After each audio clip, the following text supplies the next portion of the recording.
So what's up guys, Sam here, and if you're an aspiring filmmaker or you're looking for some guidance with your own editing workflow, or maybe you're just interested in how I edit my videos, well stick around because today we're going to be looking at my editing workflow. So before we get into things, it's important to let you know that I edit using Adobe Premiere Pro, and so a couple of these steps probably won't directly relate to you, especially if you use Final Cut Pro X, but for the most part, each of these steps will translate from software to software. Now Premiere Pro is just a tool that I use because it works well within the Adobe world, given that I use Photoshop and After Effects a fair bit, but there are still some negatives to it, just like there are with any piece of editing software you come across. The important thing to understand is that it's not about the software you use, it's about how you use it. Cheesy, I know, but true. So the first step is setting up my window layout. Now, because I came from Final Cut Pro 7, I've transferred a very similar window layout across, and so here's how I generally lay it out. So starting at the top left, we have my project window, and then you can see there's the effects tab also in that same window. And to the right of that is my source window for previewing any audio or video and setting in and out points before placing it on the timeline. I've also got effect controls in that same window under a separate tab.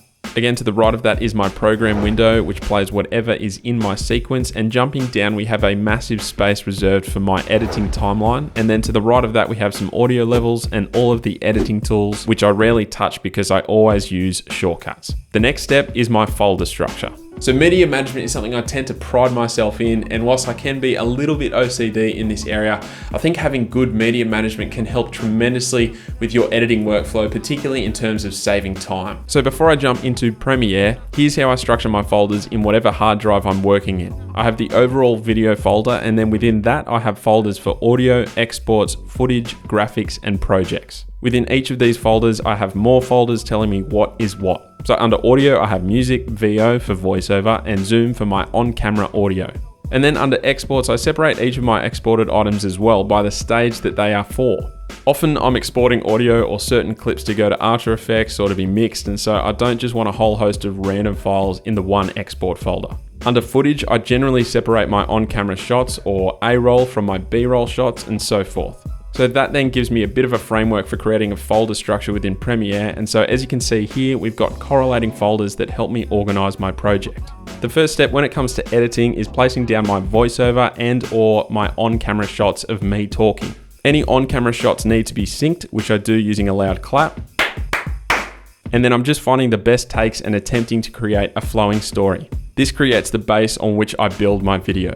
From here, whilst I may have already shot some B-roll, I will generally just make a mental note as I'm editing the voiceover and on-camera shots of B-roll footage I need to get. Now, if you're not sure what I'm talking about when I use the term B-roll, well basically it's anything that supplements the main shot, or A-roll as we call it. So for example, this shot right here of me talking to you, that is A-roll, or it's the main shot, and then if I start talking about my phone, for example, like the design or any changes, then the shot that cuts over the top is called B-roll. Anyway, once I have enough B-roll, I'll start placing it in wherever suitable, lining it up with whatever I'm talking about. At this point, I generally start thinking about music, and I have a bit of a library on my computer of copyright-free tracks that I've gathered over the years, and I'll often place 4 or 5 in under my edit until I find one that suits. If you're after some wicked copyright-free music that is completely free to use, then there's a YouTube channel called NCS and another one called Tobu, and both of them have some really cool tracks available to download for free on their YouTube channels, which of course I'll link in the description below.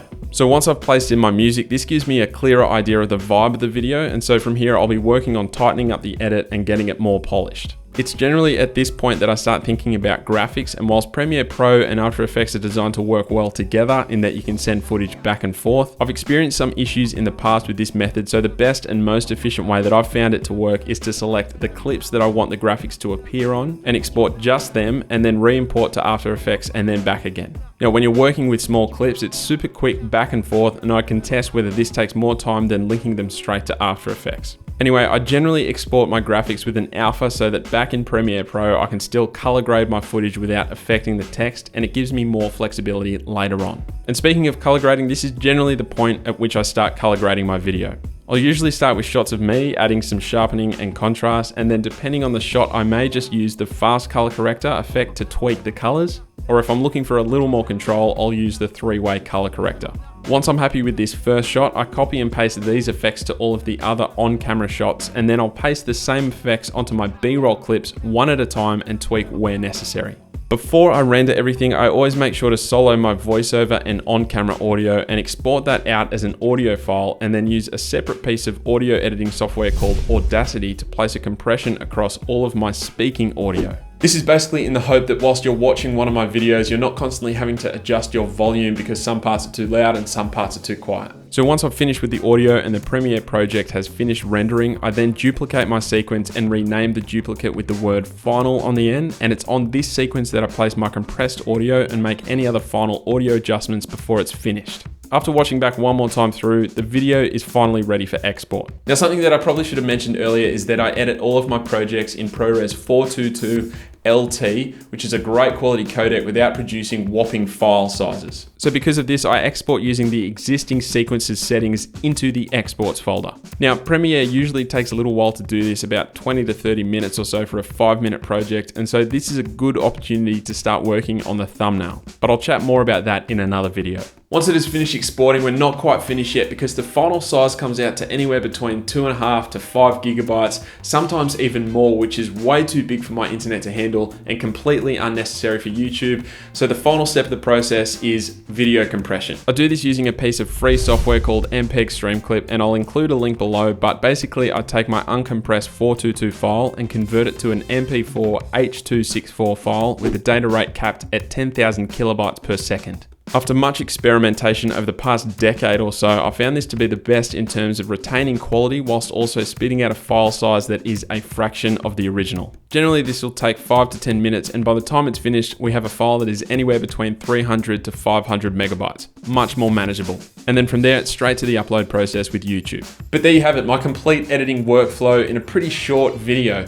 Hopefully you found this helpful, and I'm really hoping that it's given you some ideas in making your own workflow more efficient. I'm keen to hear if you guys have anything you think I'm missing in my own workflow, stuff to make myself more productive. Please drop them in the comments below. But that's it for this video. Thanks heaps for watching, and I'll catch you guys later.